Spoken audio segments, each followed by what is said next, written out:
Okay, the first web tool I chose to talk about were wikis. So I went to Wikispaces and started my own classroom. And I will use this mainly to do projects. So the project I do a lot of times in my classroom is called Going on a Trip, and I divide my class into teams. Each team is responsible for going to a region of the United States and reporting everything about their trip and keeping track of finances. So they create their project.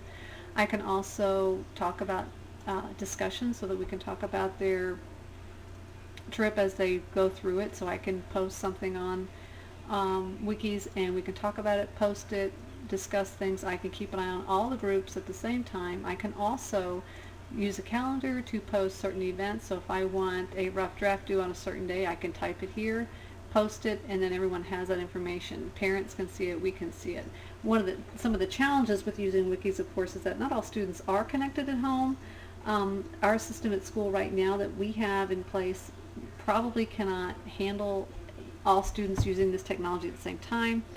And then just trying to get the training in place for everyone to know how to use it will also be a factor, as well as the expense, of course, of putting such devices in the school. So this is how I would use wikis. I can use it to post events. We can also communicate between home and school, as well as monitor projects within the classroom. Another web tool I would use is Pinterest. Normally I have not been much of a follower on Pinterest, but since taking this class I have found that there are many uses for it as far as education is concerned. And so I signed up for Pinterest and started education boards where I have been following different people and posting different things on my board so that people can also access my information. Of course, my son is getting married, so I have boards on that too.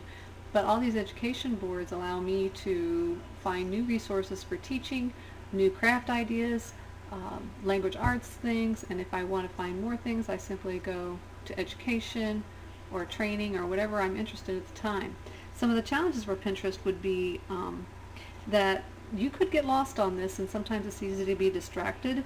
And if you're not careful, you may end up getting in situations where you're looking at things that you're going to end up having to buy. If you want to look at free sites, you have to be careful of that as well. So there's a time factor, a little bit distracting, and be careful of the cost. The mobile app I chose to talk about is the Google Calendar. For me, a Google Calendar would be an excellent way to communicate with home and school, just the community as a whole, to be able to communicate what's going on at school, to follow events. If there would be a day out of school, you could simply type on that day, say there's no school, create that. Then you can also go into these and color code them if you'd like. You can edit them however you want. So maybe days off school would be one color, and just for an example, you could do that. Also, homeschool communication, if you have a meeting and you want to meet with certain parents, or you have a project due, that could be a different color. You could have a color for every subject.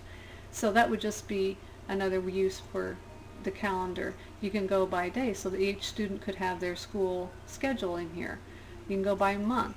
You can have agendas for meetings in here. Your whole life could be on Google Calendar. So that would, to me, would be a good tool to use as well. Challenges here again, having internet connections at home and school, making sure people do actually use it to check for events and cancellations and updates as they happen. And it's not reliable if everybody's not connected. So again, there's also the cost involved of setting the system up at school.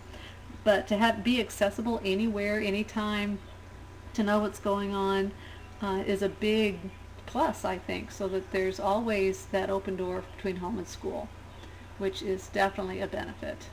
So those are my apps.